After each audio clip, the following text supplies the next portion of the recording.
اصحابک یا سیدی یا خاتم النبیین۔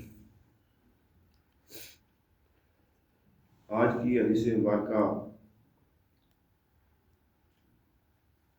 اللہ رب العزت کی ذات پہ یقین اور توکل کے متعلق ہے، اور حضور نبی کریم صلی اللہ تعالی علیہ وآلہ وسلم نے اس حدیث مبارکہ کے اندر ہمیں رہنمائی فرمائی ہے کہ کس قدر بندے کو اس مالک کائنات پر یقین اور توکل کرنا چاہیے، بھروسہ کرنا چاہیے۔ عن ابن عباس رضی اللہ تعالی عنہما قال كنت خلف النبی صلی اللہ تعالی علیہ وآلہ وسلم یوما۔ حضرت عبداللہ ابن عباس رضی اللہ تعالی عنہ فرماتے ہیں کہ ایک دفعہ میں سواری کے اوپر آقا علیہ السلام کے پیچھے بیٹھا ہوا تھا، یہ سواری پہ جا رہے تھے تو میں آقا علیہ السلام کے ساتھ پیچھے بیٹھا ہوا تھا، آپ آگے تشریف فرما تھے۔ فقال، اللہ کے پیارے حبیب آقا علیہ السلام نے ارشاد فرمایا کہ یا غلام انی اعلمک کلمات، کہ اے میرے پیارے بیٹے کیا میں تمہیں کچھ کلمات نہ سکھاؤں؟ تو پھر فرمایا کہ احفظ اللہ یحفظک، کہ اللہ تعالیٰ کے احکامات کی حفاظت کرو، یعنی جو اللہ پاک نے تمہیں احکامات جاری فرمایا ہے کہ یہ کام کرو جو اللہ کا حکم ہے، یحفظ کا تو اللہ پاک تمہاری حفاظت فرمائے گا، کہ جس نے حقوق اللہ کی حفاظت کی، اللہ کے احکامات کی حفاظت کی، اللہ پاک اس کی حفاظت فرمائے گا۔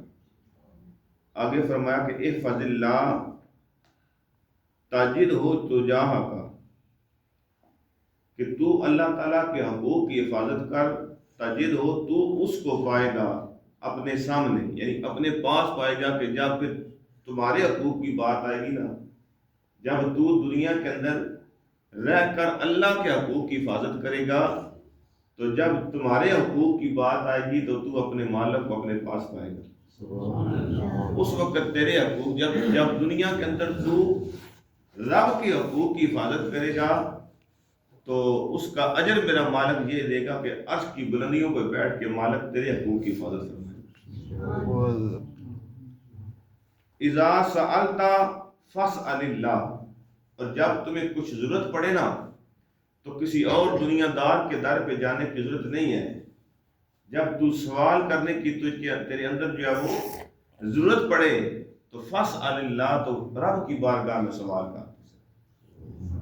وَإِذِ اسْتَعَنْتَ، اور جب تم مدد طلب کرنا چاہے، جب تمہیں کسی مصیبت میں، پریشانی میں، تمہیں کوئی تکلیف ہو تو کرنا کیا ہے؟ جب تمہیں مدد کی ضرورت ہو تو کس سے مانگ؟ فَاسْتَعِنْ بِاللَّهِ، تو اللہ رب العزت سے مدد طلب کر۔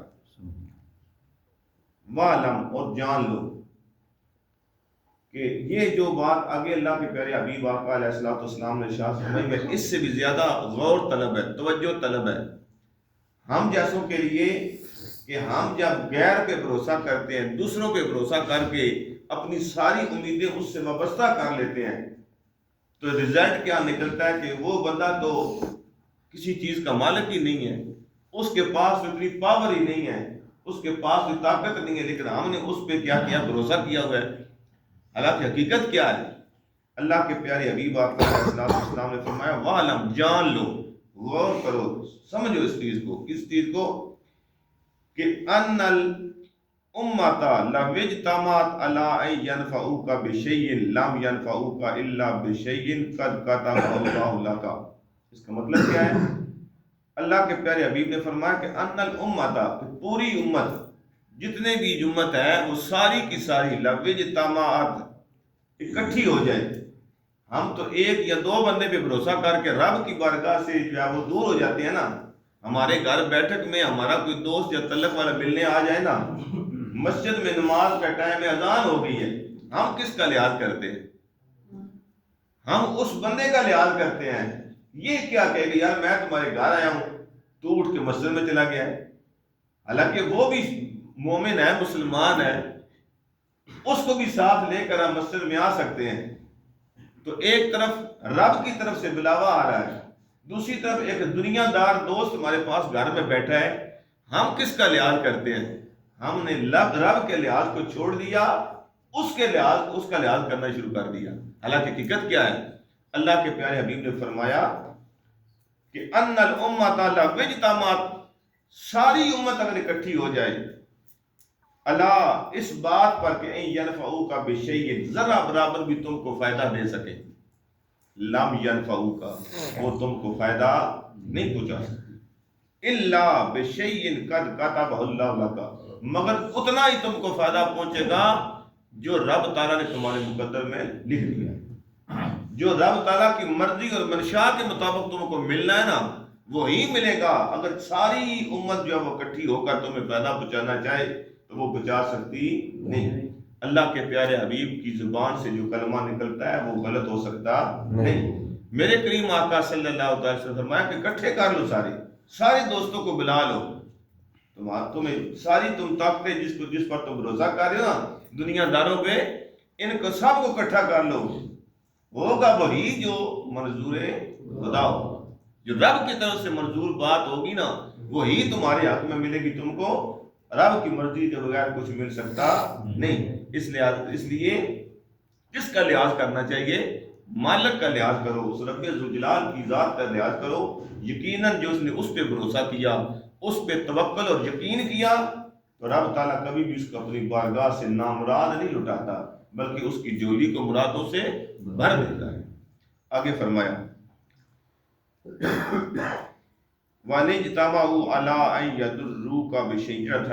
ڈر ہوتا ہے نا، پتہ نہیں کی ہو سی گیا ایک بندہ ساڑھا ناش نہ سلام لیا جس نہ تعلق نام بنائے تو ساڑھا نے پتہ نہیں کی ہوگا سی گیا.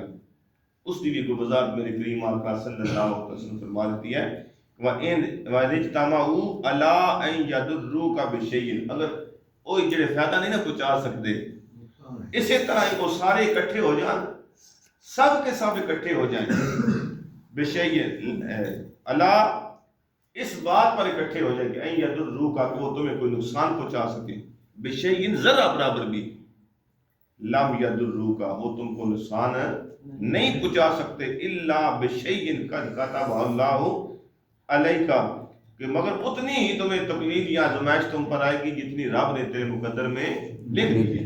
تو اب یہ ایمان کی اعلیٰ درجہ ہے. یہاں پہ بندے کے ایمان کی چیکنگ ہو رہی ہے، ٹیسٹ کیا جا رہا ہے کہ یہ ساری چیزیں سامنے آ رہی ہیں. اب دیکھتے ہیں کہ بندہ کس طرف جاتا ہے. اس سارے کو ڈھونڈتا ہے کہ جو کچھ بھی نہیں کر سکتا، جو تمہاری ہیلپ کر ہی نہیں سکتا. بے شک جو کو مرضی ہے کر لے، جب تک کس کی مرضی نہ ہو، مالک کی مرضی نہیں. رفعت الاقلام، یہ ساری چیزیں لکھنے کے بعد نا قلم اٹھا لیے گئے ہیں. وجفت الصحف، اور جتنی کتب جس کے اندر جو بندے کے مقدر کے اندر لکھنا تھا، جو اس کو ملنا ہے پیدائش سے لے کر مرنے تک، سب کچھ لکھ دیا گیا ہے، لہذا وہ کبھی مٹ سکتا نہیں. تو یہ ساری چیزیں بحیثیت مسلمان ہمارا اس پہ ایمان اور یقین ہونا چاہیے کہ اگر فائدہ ہے تو وہ بھی مالک کی طرف سے ہے، رب ذوالجلال کی طرف سے ہے، اور اگر کوئی آزمائش یا تکلیف ہے تو وہ بھی میرے رب کی طرف سے ہے. ان دونوں صورتوں میں ہماری ذمہ داری کیا ہے؟ ان دونوں صورتوں میں ہمیں کرنا کیا چاہیے؟ اگر فوراً فائدہ پہنچے تو پھر کیا کریں، اور اگر آزمائش آئے، تکلیف آئے تو پھر کیا کرنا چاہیے؟ دو چیزیں ہیں اور ان کا دو بحیثیت ہے. ہمارا ایمان کامل ہی تب ہوتا ہے کہ جب فائدہ پہنچے تو رب کا شکر ادا کرو، اور جب تکلیف پہنچے تو اس مالک کی رضا پہ اپنی رضا کو قربان کرو. کہو یا اللہ اگر تیری رضا اسی کے اندر ہے، اگر تو اس حال میں راضی ہے، تو اس حال میں خوش ہے، تو مولا میری کوئی مرضی نہیں ہے، میں تیری رضا پہ اپنی رضا کو قربان کرتا ہوں. تو جب انسان بندہ مومن رب کی ذات پہ اس قدر توکل اور بھروسہ کرتا ہے، اس قدر یقین کرتا ہے، تو خود اندازہ لگائے کہ جب دنیا دار مالک، دنیا دار جس کے ہم ملازم ہیں، اس پہ اگر ہم اتنا بھروسہ کرے تو وہ راضی ہو جاتا ہے. وہ ہماری پیمنٹ سے، ہماری سیلری سے، ہماری تنخواہ سے ہمیں خوش ہو کے زیادہ دیتا ہے. یہ دنیا دار ہے مالک، اور جو جانوں کا مالک ہے جب وہ خوش ہوتا ہے تو وہ بے پناہ دیتا ہے. اس کی خزانے میں کسی چیز کی کمی نہیں ہوگی۔ اس لیے ہمارا یہ ایمان بحیثیت مسلمان کس پہ زیادہ ہونا چاہیے؟ اس رب ذوالجلال کی ذات پہ ہونا چاہیے کہ جس کی قبضہ قدرت میں ہر چیز ہے، جو ہر با اختیار ہے، با اختیار مالک ہے، دنیا کا مالک بے اختیار ہے، وہ ایک لمٹ تک حد تک انداز کر سکتا ہے، اس سے آگے وہ نہیں کر سکتا۔ لیکن میرے رب جو ہے، جو حقیقی ہمارا مالک ہے، جس کا کلمہ ہمیں پڑھا لا الہ الا اللہ محمد رسول اللہ، وہ بے اختیار نہیں ہے، وہ با اختیار ہے، دنیا کی ہر چیز اس کی قبضہ قدرت میں۔ لیکن کمی یہ ہے کہ ہم نے اس ذات کو چھوڑ کر ہم نے اس سارے کو اختیار کیا جو بے اختیار ہے۔ اللہ کریم ہمیں اس رب ذوالجلال کی ذات اقدس پہ دل و جان سے صحیح معنوں میں یقین، توکل اور بھروسہ کرنے کی توفیق عطا فرمائے، اور اس کے دامن سے وابستہ رہنے کی توفیق عطا فرمائے۔ اللہ اپنی میری اور آپ کی حاضری اپنی بارگاہ میں قبول فرمائے۔ وآخر دعوانا ان الحمد للہ رب العالمین۔ دعا فرمائے۔